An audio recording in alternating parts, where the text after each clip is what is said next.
የአርቲስቶች ስውር ጦርነትና የጥበብ ውድቀት ይህንን አስደንጋጭ እውነታ ያውቁ ኖሯል። በአሁኑ ሰዓት አንድ ዝነኛ የኢትዮጵያ አርቲስት በአንድ ፊልም ላይ ተውኖ ከሚያገኘው ገቢ ይልቅ ለአንድ ደቂቃ በማይሞላ የንግድ ማስታወቂያ ላይ ቀርቦ የሚያገኘው ክፍያ በ10 እጥፍ ይበልጣል። ጥበብ ዋጋዋ ረክሷል ወይስ አርቲስቶቻችን ራሳቸውን እንደ ሸቀጥ ለጨረታ አቅርበዋል? ዛሬ ፊልም ለማየት ስክሪናችንን ስንከፍት የምናገኘው አርቲስቱን ሳይሆን የሪል ስቴት ማስታወቂያውን ነው። ሙዚቃ ለመስማት ስንጓጓ የምንሰማው ዜማውን ሳይሆን የባንኩን አምባሳደርነት ነው። ጥበብ የንግድ መለያ ሆናለች ወይስ አርቲስቶቻችን በኑሮ ውድነት ተገፍተው የማስታወቂያ ተላላኪ የሆኑ ነው? ዛሬ በሚሊዮን የሚቆጠር ብር እየፈሰሰበት ስላለው የአርቲስቶችና የብራንዶች ስውር ጦርነት የታማኝነት ዋጋ ስንት እንደሆነና ከጀርባው ስላለው አስደንጋጭ እውነታ በጥልቀት እናወጋለን። ይህ ወግና እውነታ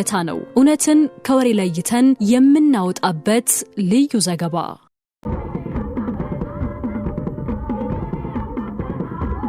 ወደ ኋላ መለስ ብለን የጥበብ ሰዎቻችንን ታሪክ ስናይ አርቲስት ማለት ለማህበረሰቡ ሞራል፣ ለሀገር ኩራትና ለትውልድ አርአያ የሚሆን ከባድ ስብዕና ነበር። እነ ሎሬት ጸጋዬ ገብረመድህን፣ እነ አርቲስት ጥላሁን ገሰሰ፣ እነ ሐመልማል አባተና ሌሎችም ዝነኝነታቸው የተገነባው በላባቸው በችሎታቸውና ለጥበብ ባላቸው ፍጹም ታማኝነት ነበር። ዛሬ ግን ያ ዘመን ታሪክ ሆኖ ቀርቷል። አሁን ዝነኝነት የሚለካው በኪስ ባለው የኮንትራት ብዛት ሆኗል። አንድ አርቲስት ስንት ፊልም ሰራ ወይም ስንት አዲስ የፈጠራ ስራ አቀረበ ተብሎ አይጠየቅም። ይልቁንም ስንት ብራንድ ያስተዋውቃል፣ ስንት ሚሊዮን ተከፈለው የሚለው ንግግር መላውን ኢንዱስትሪ ወጥሮ ይዞታል። ይህ የአምባሳደርነት ዘመን አርቲስቱን ከጥበብ ስራው ይልቅ ወደ ንግድ ስራው እንዲያጋድል አድርጎታል። ትላንት በመድረክ ላይ ህዝብን ያስለቅስ የነበረው ተዋናይ ዛሬ በየመንገዱ ዳር በቆሙ ግዙፍ ቢልቦርዶች ላይ ይህንን ሳሙና ተጠቀሙ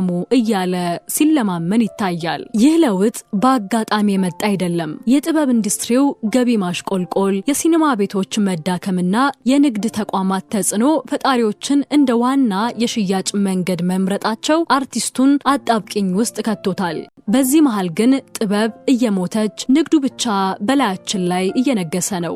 ይህ ጦርነት በብራንዶች መካከል ብቻ አይደለም፣ በአርቲስቶችም መካከል ጭምር ነው። የአሁኑ ዘመን አርቲስቶች እርስ በርስ የሚለካኩት በኪነ ጥበባዊ ብቃታቸው ሳይሆን በካምፓኒዎች በተሰጣቸው የአምባሳደርነት ማዕረግ ነው። አንዱ አርቲስት ያገኘውን ስፖንሰርሺፕ ሌላኛው በመቀማት ወይም ደግሞ በገንዘብ መጠን በመፎካከር ትልቅ ግብግብ ውስጥ ገብተዋል። ለምሳሌ ያህል በቅርቡ በአንድ የባንክ የቢሮ ምርቶችና የሪል ስቴት አምባሳደርነት ዙሪያ የታዩ ሹክሹክታዎች ለዚህ ትልቅ ማሳያ ናቸው። አርቲስቶች ከብራንድ ጋር ያላቸው ግንኙነት ከጥበብ ስራቸው በላይ ስም የሚሰጣቸው እየመሰላቸው መጥቷል። ትላንት ተዋናይ ተብሎ ይጠራ የነበረው ሰው ዛሬ የእገሌ ካምፓኒ አምባሳደር ተብሎ መጠራት ያቃጣዋል። ይህ ፉክክር ደግሞ አርቲስቱ ራሱን እንደ አንድ ሸቀጥ እንዲመለከት አድርጎታል። እኔ ከእገሌ በልጣለው የሚለው መለኪያ ስንት ካምፓኒ ስሙን እንደጠራው ሆኗል። በዚህ መሃል ግን የአርቲስቱ የግል ማንነትና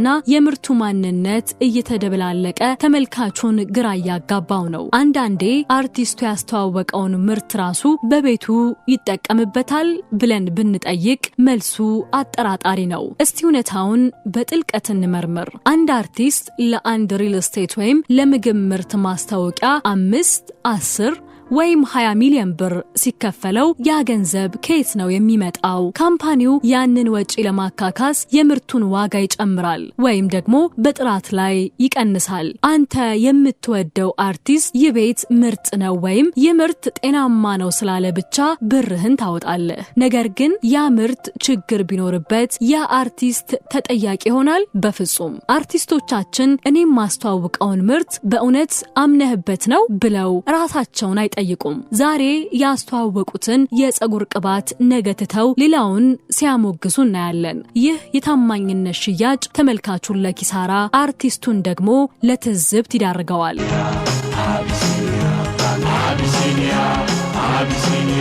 ዝነኝነት ለገንዘብ ተብሎ የሚታለብ ላም ሲሆን እውነተኛው ተጎጂ ያው ተራው ህዝብ ነው። አርቲስቱ የካምፓኒው ጠበቃ ሆኖ ሲቆም ተመልካቹ ግን አቅጣጫውን የሳተ መሪ እንደሌለው መንጋ ይሆናል። የታማኝነት ዋጋ በዶላርና በብር ሲመነዘር የጥበብ ሰሪውና የህዝቡ ግንኙነት ወደ ሻጭና ግዥነት ይለወጣል። የዚህ ችግር ሌላኛው ገጽታ አርቲስቶች ወደ ዲጂታል ለማኝነት እያዘገሙ መሆናቸው ነው። አንዳንድ አርቲስቶች ከማስታወቂያው አልፈው በቲክቶክ እና በፌስቡክ ላይ ጊፍት ለመለመን ሲሰለፉ እናያለን። ታዋቂ ተዋናያኖች፣ ዘፋኞች ላይቭ ገብተው ራሳቸውን ዝቅ በማድረግ አንበሳ ላኩልኝ ወይም ዩኒኮርን እርጩልኝ ሲሉ ማየት የጥበብን ክብር መሬት ያስነካ ድርጊት ነው። ይህ ድርጊት የአርቲስቱን ክብር ዝቅ ከማድረጉ ባለፈ ጥበብን እንደ አንድ የልመና መሳሪያ ያስቆጥረዋል። የስፖንሰርሺፕ ጦርነቱ አርቲስቱን በቀላሉ ገንዘብ የማግኘት ሱስ ውስጥ ከቶታል። ድሮ አንድ አርቲስት ፊልም ለመስራት ወራትን በልምምድ ያሳልፍ ነበር። ዛሬ ግን ለ15 ሰከንድ ማስታወቂያ የሚከፈለው ገንዘብ ካለው አዲስ ጥበብ ለመፍጠር አይጨነቅም። አርቲስቱ ተሰጥኦን ከማሳደግ ይልቅ አንዴ ካሜራ ፊት ቆሞ ፈገግ በማለት በሚሊዮን የሚቆጠር ብር እንደሚሰበስብ ብቻ ያስባል። ይህ ስንፍና በሀገራችን የፊልምና የሙዚቃ ኢንዱስትሪ ላይ ጥቁር ጥላ ጥሏል። ጥበብ በገንዘብ ጥም ስትታነቅ ትውልድ የሚማርበት ስራ ይጠፋና የንግድ ድራማ ብቻ ይተርፋል። ይህንን ሁሉ ስናወራ ግን አንድ መራር እውነታ በፊታችን ይደቀናል። አርቲስቶች ለምን እንዲህ በገንዘብ ጥም ተነደፉ ብለን ስንጠይቅ፣ በሌላ በኩል ደግሞ የነገውን ስጋታቸውን እናያለን። ዛሬ በሀገራችን አንድ አርቲስት ሲታመም፣ ሲያረጅ ወይም ስራ ሲፈታ መጨረሻው የህዝብ እርዳታ መለመን መሆኑ የቆየ ደዌ ሆኗል። በትናንትናው ጥበባቸው ስንደሰትባቸው ስንናፍቃቸውና የህይወታችን አካል አድርገናቸው የነበሩ ታላላቅ የጥበብ ባለውለታዎች ዛሬ በየማህበራዊ ሚዲያው እርዳታ ይደረግላቸው ተብሎ የባንክ አካውንታቸው ሲለጠፍ ማየት የጥበብን ክብር አፈር ያስከዛል።